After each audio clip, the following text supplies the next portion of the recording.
Welcome to another episode of Behind the Dreamers. I'm Jennifer Loading, and we are talking to the achievers, the creators, the magic makers, and the dreamers. These are our friends, these are your friends, and they are living the extraordinary. Well, my guest today says he has built, led, and grown sales organizations for 30 plus years, from Fortune 500 companies to mom and pop organizations. He says he and his team have never not achieved objectives in all his years, and that comes from mastering one thing, differentiation. So we're going to talk about that today. But before I bring him on, we got to do a shout out to our sponsors. So today's episode is brought to you by Walt Mills Photography. If you are a creator needing post-production, consultation, or promotion, Walt Mills is your guy. Whether short films, YouTube films, photography work, or a new headshot, Walt Mills can help you find a solution to match your needs. To learn more about Walt and his work, you're going to want to go to photosbywalt.com. We also want to give a shout out to our friend Chris Clow of Upbeat Media Productions. If you are in need of turnkey special event production, Clow is your go-to. You can learn more about him and his work at upbeatmediapro.com. All right, it is time to welcome our guest. So Patrick Kagan has been in the print and media world for 30 plus years, always with a strong reputation focused on consultative relationships and collaborative results. He has worked in various roles from president to national sales for companies such as Proctor Gamble and Hewlett-Packard. He is the president of PK Solutions Group, a marketing agency, an internationally renowned podcast host, business coach, and author of Sell the Difference, the ultimate guide to increase sales, profits, and customer satisfaction through the art of differentiation. Welcome to the show, Patrick. We are super excited to have you here today. And so I want to start off by talking about this thing, differentiation, because I mentioned that twice in the opening, and you're saying that that is the thing that is setting you apart and helping your clients have success. So let's start right there. Yeah, and before I do, I wanted to just give a shout out to you and how much I love the name of your podcast, Behind the Dreamers. And I think that everybody who's listening has this goal of being successful and building abundance, and they started out with a dream. So I love the fact that you try to get behind the scenes with those that have been there before. And I'm very honored and humbled to be one of your guests. So thank you for having me.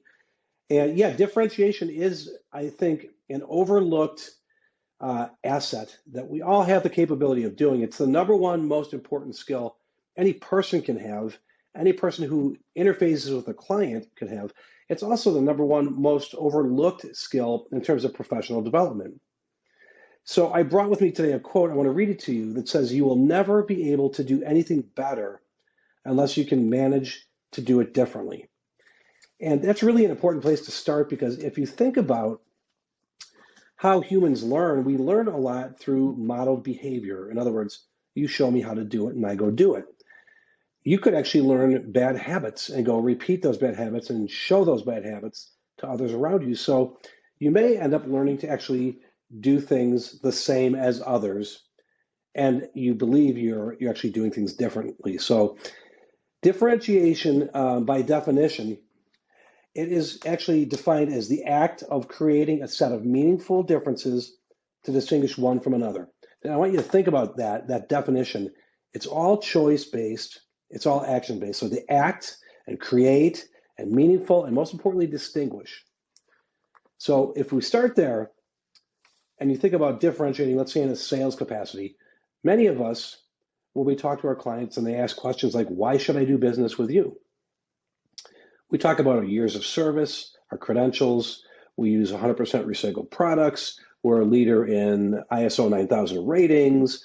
We use our credentials. We use our years of service, et cetera, et cetera. Well, everybody else is doing the same thing. So we use things that we think are unique to distinguish ourselves, but they're really what I call comparability factors, things that if you wanted to, you could compare to everybody that came behind you and everyone that went before you, and you all sound the same. It's kind of like being on a Zoom meeting and being on mute. It's meaningless, right? But distinguishability. So distinguishability is what is unique about you, and not just you, but what you and your solutions are relative to your clients' problems and the pain they feel. If they have pain and you can identify that pain and distinguish between that's a symptom of something or that is the something, then they'll listen to you. And I'll give you a great example. When I was in the military and I was a soldier, we were behind enemy lines and we were sleeping in these modified tents in a tropical area. And believe it or not, the most dangerous part of that whole mission were all the mosquitoes all around us at nighttime. We have to maintain silence and integrity of our mission, and yet we're being pestered by tons of mosquitoes. And we're swatting and we're trying different things, and we can't spray things because that makes noise and that has an odor and that would attract the enemy. We kept thinking maybe we should light a heat tab because it doesn't give off light and it might create heat or something that makes the mosquitoes uncomfortable. But then we realized night vision goggles will actually see a heat tab, so you can't do that. So we said, well, we just have to suck it up. We'll cover up. We'll get so hot and uncomfortable we can't take it. We'll uncover, and then the mosquitoes will attack us, and we'll go through this all night, but that's what we have to do. Until somebody who is newest to our platoon, just a young private, meaning new to the military altogether, looked up and saw a hole in the screen in the tent and took a piece of duct tape and covered it. Problem solved. It was unique. It was seeing the whole picture. It was distinguishability. And from that point on, guess what we did? We carried duct tape with us everywhere. So duct tape isn't always the answer, but when you translate that obviously into a business world, it is looking at the whole picture. It is seeing what others can't see and questioning things like, you say your sales are down, Mr. Customer or Mrs. Customer. Let's explore that. Is that a problem? What problems does that cause? How did that happen? What other departments does this impact? And you start looking at the whole picture, you come back with things that maybe nobody else took a look at. So comparability is unfortunately the landmine that we all step on. We all tend to say things that are comparable to everybody else. And then we end up wondering why we aren't getting sales. Right.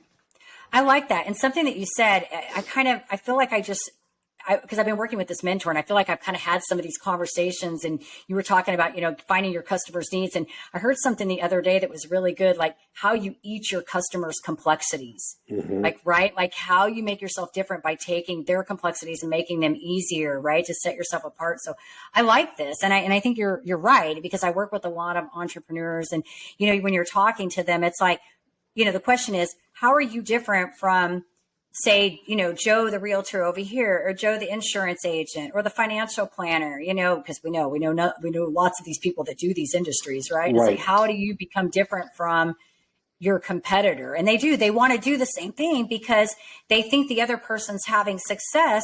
So they want to do the same thing that the other person is doing that's having the success. But they already have the success. You're not going to get the same amount by copying what they're doing. Right. So you have to be different. Right. Well, and that's so true. And part of that is be willing to look at what is described to you as the problem they're going through, or maybe they don't even know they have a problem, but be willing to look at that as a symptom of a greater problem. And you need to really, change the conversation from why would we do business with you to a solutions-based approach of presenting options, and the conversation then shifts to why haven't we been doing business with you all along? I call that the Jiminy Cricket effect.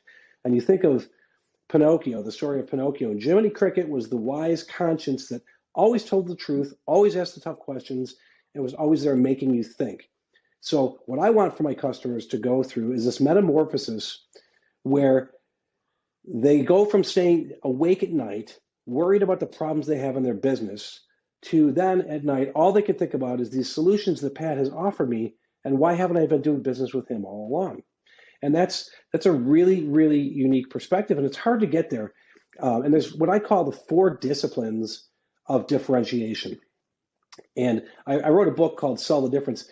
The whole book is built on these four disciplines. The first, and I don't promote hate at all, so it's just a word I use to get the point across, but hate your pain so much on the inside that you're willing to do something positive on the outside to change it. And a great example is that when in putting together this book, I talked to a lot of folks, thousands of hours of interviews, and there are military veterans I talked to about prisoner of war status. And some folks had the approach of, I have hope. Hope keeps me going. I imagine my family. I imagine seeing my wife again. I imagine seeing my kids again. I imagine seeing my friends again. That hope will help me hang on for another day and another day and another day, and I'll outlast this situation and I'll get back to my life I want. The other scenario was I hate this so much that I'm willing to do anything to escape this pain.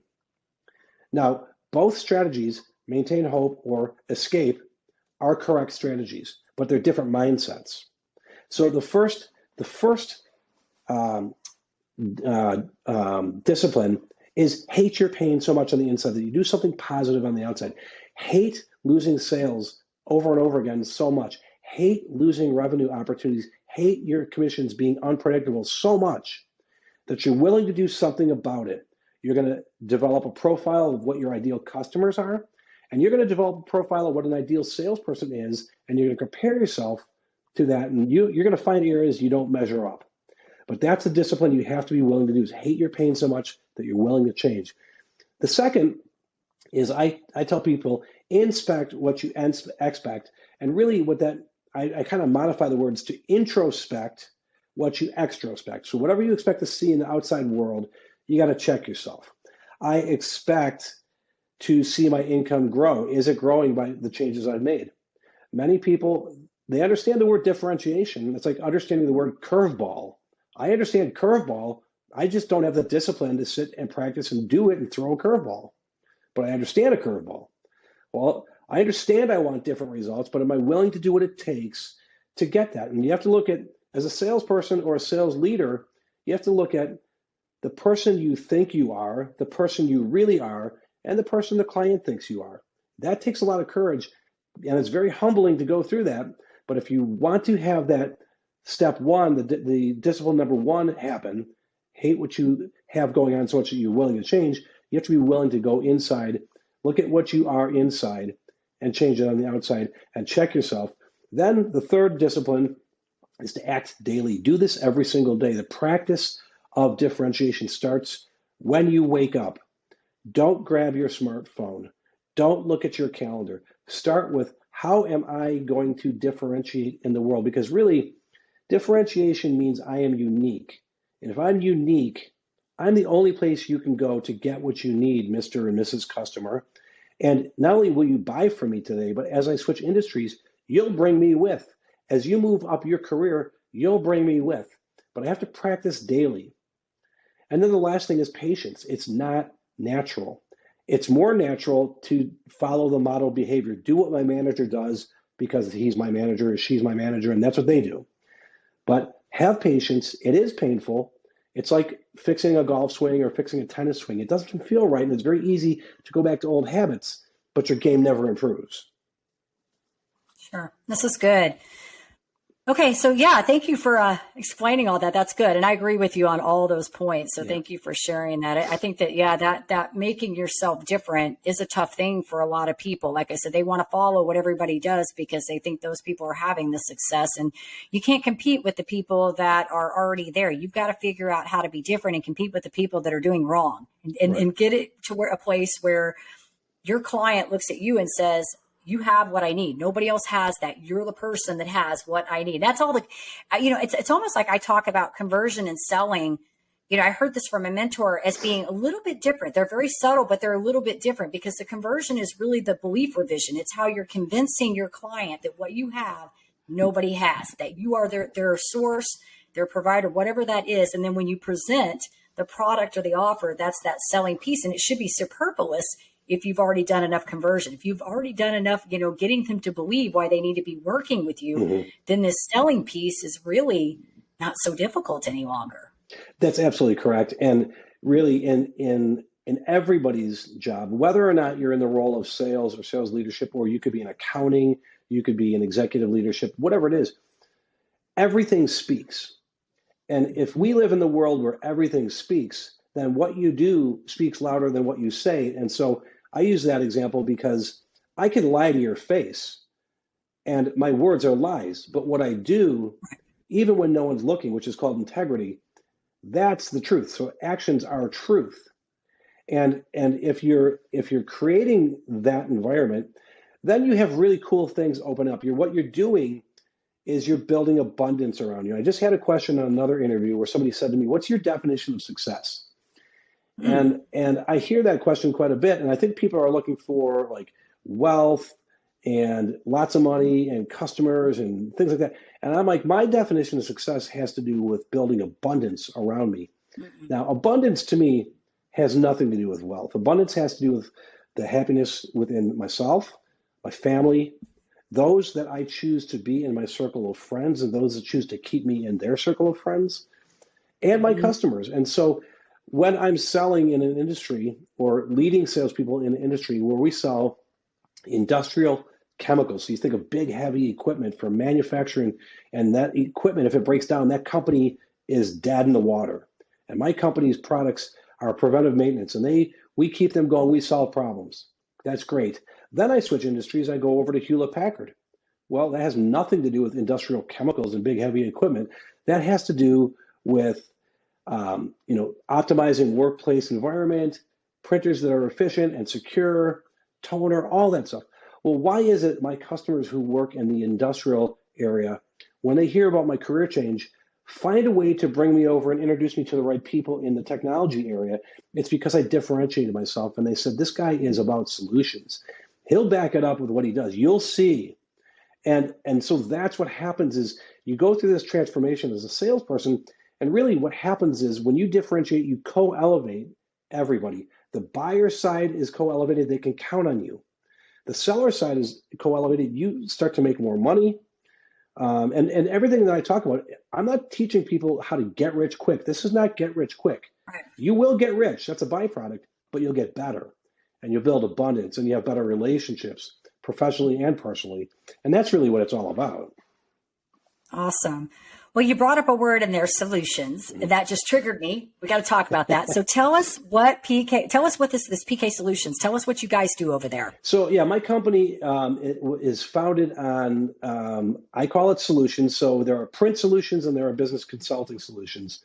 And so print solutions have to do with, again, everything speaks. So we do large format print. So you see the logo behind me here, wall graphics, window graphics, vehicle graphics, but you just can't slap a logo up just to put a logo up, or you can't do something that's a message to your audience without really thinking through what will that say, who will it speak to. Again, pictures are worth 1,000 words. So we do solutions-oriented discovery and implementation and final product. On the consulting side, I work with individuals and small businesses. I don't venture into places like Hewlett-Packard I talked about, the larger organizations. I can work with a company that's, let's say, under 20 million or under. And I would probably prefer, if I'm truthful, probably 5 million or less in sales. Because you get a company who's making about 5 million in sales and you impact $500,000 in their bottom line, that is the best thing in the world for them. They love it. But a place like HP, they wouldn't notice that.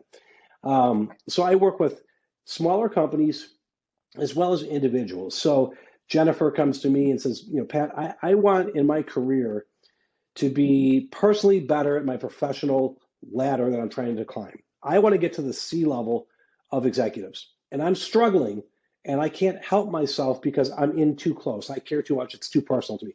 Can you help me from the outside with that challenge? And of course, that's something I love to take on. And we usually find that the different way I might look at what your goal is very helpful. And you come up with maybe that one or two things that you're doing good that you suddenly become great at, and it might be the difference maker. So I work that way with folks, and it works really, really well. And I'm sure that the two can kind of collide a little bit too, because you're helping the businesses get better, the entrepreneur or the owner get better, but then there's also these other solutions. If they need that, you can kind of fill that in too. So very good, Yeah. very good. So I kind of want to go back a little bit because we are behind the dreamers, right? We talked about, I love all the talk about the differentiation and those 4 tips that, you gave that fit in with that. And, but I do kind of want to talk about the inspiration, what led to this, because I think that's kind of, I always feel like the story is what people want to know. They want to know why you do what you do, what got you there. So let's back this up a little bit, because you have worked with, lots of companies, Proctor Gamble, we talked about, I said that in the intro, the Hewlett-Packard, so tell us a little bit about the inspiration behind PK Solutions. Yeah, I mean, I've always sort of ventured or leaned on that entrepreneurial drive within me, and I've always enjoyed it. But I did grow up in very humble beginnings. Not a lot of money to go around. Sometimes we had a hard time making ends meet when I was a child, and I knew I wanted more than that, and I wanted to have stability, I guess, in my life. So I was one of the first in my family to get a college education. I had to join the military to pay for college. And that was important to me. I saw that as a way to get away from, let's just call it the humble lifestyle that I had. I didn't need to be rich, but I definitely didn't want to worry about paying my bills or buying groceries, one of the two. And so I found myself, going to school, but then having to be involved in extracurriculars and learn more from the outside world and take on leadership roles and get really good exposure that way. And that led to lots of achievements. And I bring that up not as a bragging point, but as a caution to a lot of the entrepreneurs that are out there who are just like me, probably high achievers in their own area. And what I did learn from that, 30 years looking back, being a high achiever is really good to get you through those tough points when you just need to plow through and you need to get it done and you need to, get to that next level. But it can work against you when you need to be patient with others and collaborate, and it forms this impatience about the process. And so part of my lesson that I learned is that while I want more, this is a world where we all collaborate, and you need to work with everybody at their skill level, whether they're below you, whether they're at your level, or whether they're above you. You have to find a way to work together and get to that common ground. So, what got me to here and having my own business was this entrepreneurial drive. I took careers for the stability standpoint. I worked for corporate America. Having a paycheck was very safe. Being an entrepreneur, the other side of that coin is you're unemployed. Right. And the other side of that coin is you're wildly successful. And so you have to have the stomach for that. You have to say, look, I got to weather the bad times. When I first started my own business, it was in the fall of '08. So if you remember that time, the economy stopped. It didn't stall, it stopped. And an employer let me go, and people weren't hiring. And I was at a high enough level that they weren't going to hire my level because they could barely stay open themselves. I started my own business. And I think I went 9 months before I got my first paycheck, my first revenue stream that came in. How do people go 9 months without any money coming in? And here's the part about that was so enlightening to me.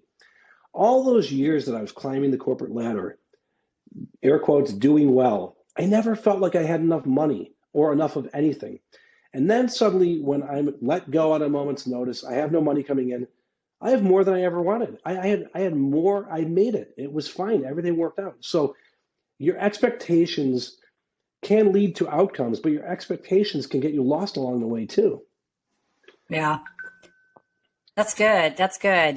Thank you for sharing that. I always think this is the fun part, when we find out the background about people and why they're doing what they're doing, the inspiration, because I really feel like, something I heard many years ago in my network marketing days was that nobody cares what you do until they know why you do what you do. Mm-hmm. So thank you for sharing that. Well, coming from the corporate, you said some, really good things about, having the stability and the security, and then all of a sudden you're broke. And I think, yes, being an entrepreneur, every day is day one. You start over and it's just day one again, because you're always thinking in a different perspective.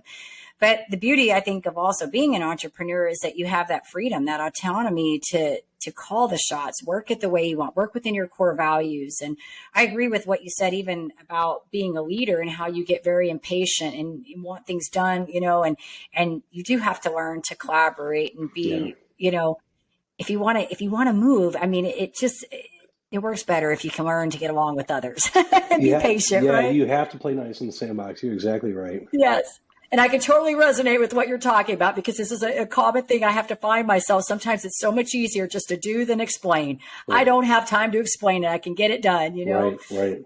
So I get it. So good stuff. What do you feel like, we talked to, like you mentioned moving from corporate, to the entrepreneur space, but what do you feel like has been maybe the most challenging thing, getting this up and running? You've been at it for a while. So what do you feel like was maybe that most difficult thing you had to do to get this going? The challenge, and I don't know if it was the most difficult thing, but I would say it's the constant challenge.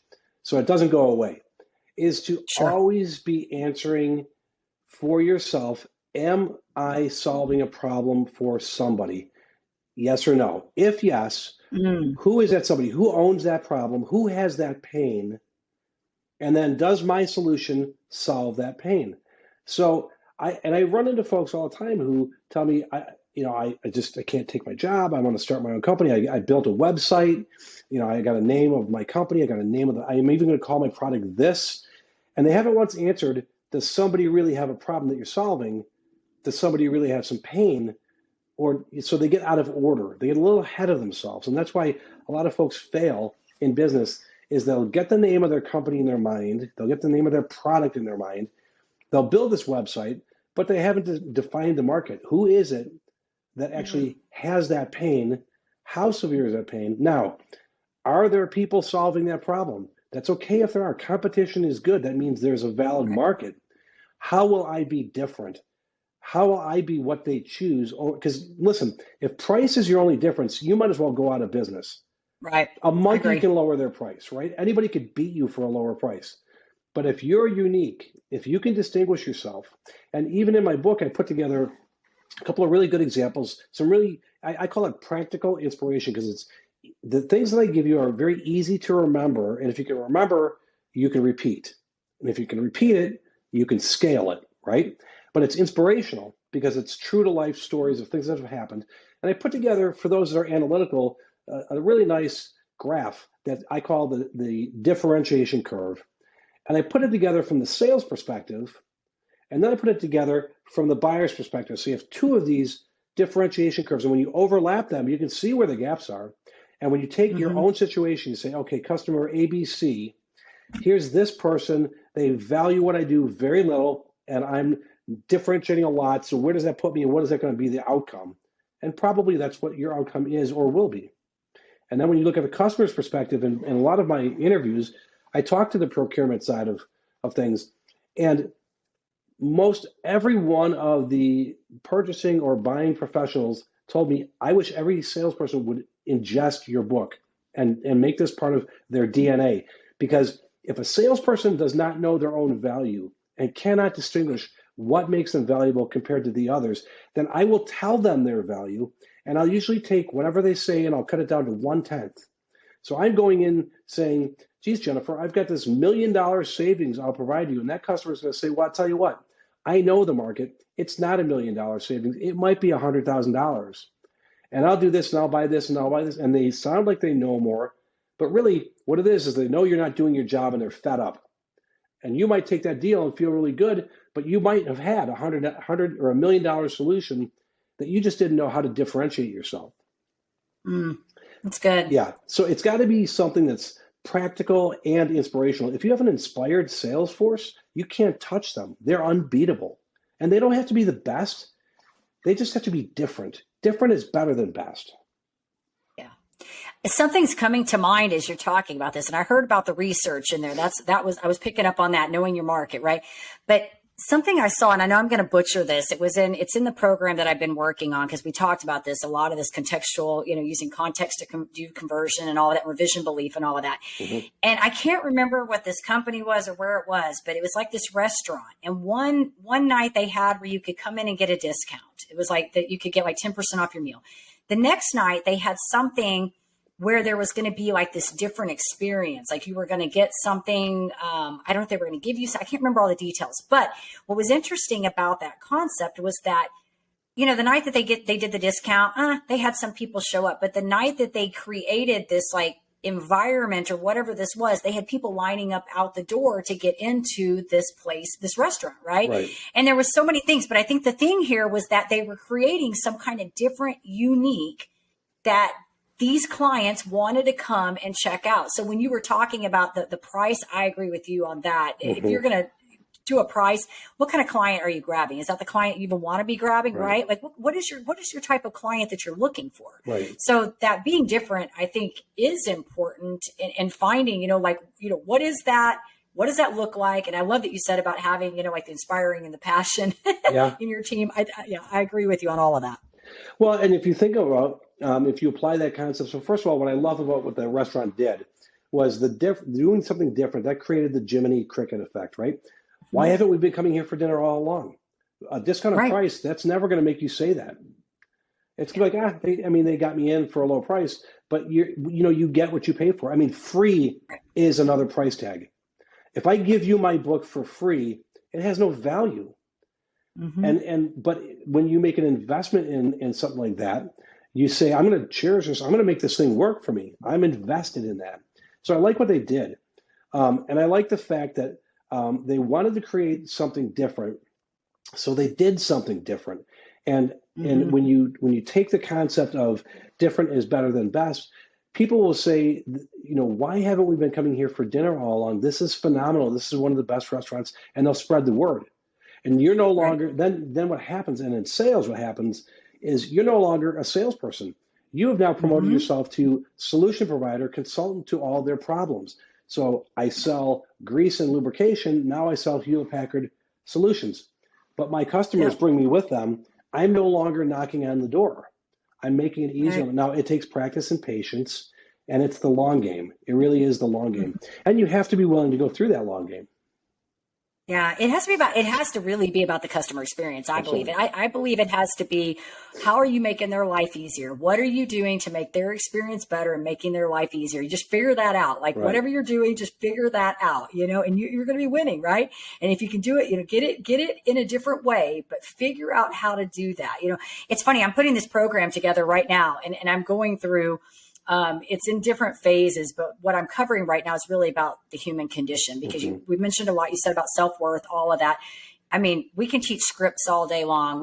I did that for years. We can teach people how to sell, but it really has to start internally because all of these things we're talking about right now really come from a place of internal worth. It has to come from here first. And so the last two calls I've been on today, we've been talking about solutions fitting human needs. And Hmm. I'm right now smack dab in the building Maslow's hierarchy of needs into my program and how businesses use that Hmm. to do their advertising. So when companies find solutions to human needs, they feel those hierarchy of level of needs in for humans, belonging, esteem, all of those things, and eat their clients' complexities and do it in different ways. That's how they gain reputation. So all those Yeah. things you said, I think are so true. And it is a long Yeah. game. It's not a short, let me sell you. This is why I tell coaches, if you're giving away free ebooks and all these free things, and then you're trying to get somebody to buy your $1,000 program, it's not going to happen. Everybody's giving away a free ebook and you think we're going to get them from here to here now. There's been no belief or vision. Why would they buy your course just Right. because you gave them a free ebook? Right. It's not going to happen. Right. No, that's so true. And I mean, I can look at my own children as an example when they were growing up. If I got them a laptop or I got them a cell phone, if it broke, it broke. Dad will get me another one. But if they had to buy it or they had some money in the game, man, do they take care of it? Man, do they treat it Right? well? And they were invested in that process, and that's Mm-hmm. it's human nature. I mean, it's really human nature, and people do want to be on the winning side of things. And so, I think the only way you do that is you get so sick and tired of what's happening to you now. And I can guarantee everybody's got a pain point where they go, you know what? It's hit or miss. I love the freedom of sales, but I'm losing out on opportunities. Okay, well, you can have both, but you have to look at what causes your happiness gaps. And happiness Yeah. gaps happen all the time. They happen in every relationship. Personal relationships, professional relationships, relationships with clients, relationships with yourself. And if you can identify what's causing the gap and how big is that gap, you can bridge that gap. And I really think it goes back to that quote in the beginning that I read where you can't ever expect to do anything better if you can't manage different. So, people say they hate change. Well, everything's changing all the time. You don't like the outcome of change because you've been a victim of it. But when you're a Right. participant in the change, it's exhilarating, and you do see your income goes up, your customer base goes up, your satisfied customers go up, your abundance goes up, and that's really what you're trying to build. You're trying to build an abundance. Sure. Sure. Well, this has all been good. I want to ask you one final question before Sure. we get onto the fun here. You've said a lot of great things. So I think we don't even need to redo this, but I feel like you might have something to add to it. So What do you feel like you've learned about yourself in this journey? Yeah, I think two things actually that I've learned. One is that um, I myself, and probably a lot of people, but I myself have found the value of practicing patience, and we talked about that before. Yes. But it is something I need to remind myself all the time to practice patience. The other real simple thing is that um, being kind is better than being right. And I mean that in every aspect, being kind down the chain, up the chain, and parallel on the chain. Kindness goes farther than being right. People, you could be right and be kind, but you can let someone be wrong and still be kind. I think that goes a long way, especially when we're talking about a society that right now is disconnected, and there's a lot of focus on what makes us different and things like that. And I think if you can just add some kindness to the equation, it has far-reaching effects, much more than, well, I told you so. I was right. I told you so. And I think that's an important lesson I've learned. That's good. Thank you. Yeah, you did mention the patience, or I knew you'd have something else to add to it. That's why I wanted to ask that. But funny, I just had a conversation with a gal that works on leadership, and she was talking about this, the effects of leaders wanting to be right, because they're so used to being right all the time that they almost become addicted to being right. And it's hard when you've got like your employees coming to you, especially if you have a creator coming to you and they're trying to bring something and they immediately get shot down. And she was actually talking about ways to present that communication so that it looks different. And I really liked it, because she said, because we're leaders and we get it. Sometimes we want to be right. Like, we just feel like we're right, So I've been on both ends. I've been on the end where, the side where I brought something and been shot down, and I've been on the other end. I'm not going to be stupid and not admit that. But she said, when you think of it from the perspective of things change, you have new knowledge now. So, things that you can say to other people are, I'm not seeing it, but prove me wrong. Right. I'm ears. Prove me wrong, And so it really was kind of nice how she twisted it, because I'm like, yeah, that makes sense. Then it becomes, you're not shutting this other person down, being kind, right? You're not shutting this other person down, that they have the freedom to come to you with ideas, right? And now you can look at this from a different perspective of, let me take that patience, come back a minute, and maybe I'm not seeing it. Maybe I'm not going to take it and agree with it, but I'm going to at least let them say their idea. Yeah, their thought, I think that leaders are right two times. The first time they're right is when they interviewed for that leadership position and were chosen to be in that position. The second time they were right was when they hired you. And what they were saying then is, I know, Jennifer, you're now working for me, but really I'm working for you. So you're in my department, and the reason I'm right for hiring you is you're smarter and better than me at what you do. So prove me wrong or prove me right. And most leaders get in their own way, because they want to be the authority on what's right, as opposed to, this is my team. This is what I collected around me. Look how good they are. And again, if you're building abundance, I want to co-elevate those folks, because that only co-elevates me. But I think people do, like you said, they get the I'm the king mentality, and they have to be the one who says it, or the one who wrote the email, or the one who did this or that. And all that does is build resentment. And that doesn't build teams. Yeah, that's good. All of this has been good. Thank you so much. All right, we got to do a few fun questions here. Not that these this is great information. I think, a lot of takeaways in here, and from the sales, we need to find out where to get your book. And I'm going to ask you that in just a few minutes, because I'm sure some people are going to want to get a hold of that. But we got to do a few rapid fire here today. Okay, rapid fire. All right, they're meant to be short, but I'm not going to lie, they don't always stay short. Okay. All right, so let's do this. First concert you ever attended? First concert I attended, I want to say, was Styx back in the 1980s. And I actually slept outside to get tickets. And it was one of the best concerts I'd ever been to. Very cool. Very cool. I like Styx. Very cool. All right. Favorite travel destination? Let's see. My favorite travel destination that I've never been to, so where I want to go, is the Florida Keys. But my favorite destination that I've been to has got to be Spain. It's just a beautiful country. Very cool. Very cool. One of the girls I'm working with right now is in Spain. So very cool. I always see her pictures outside. I'm like, yes. All right. Favorite guilty pleasure food? Favorite guilty pleasure food, hands down, is chocolate and peanut butter, any combination. I like chocolate and peanut butter. Oh, yeah. I have recent like they're not mine. We bought them for trick or treat, and I don't eat. Like I just don't eat that stuff, and they're like in my cabinet right now, a whole bag of them. I'm with you. Reese's peanut butter cups. They're like in there. I'm like not touching them. All right, last fun question. What is in your Amazon cart right now? Let's see. In my Amazon cart, it's kind of boring. I think it's flavoring for my SodaStream water thing. I'm addicted to my SodaStream. I love making carbonated water, and I love different combinations of flavors. So I can't get enough of it.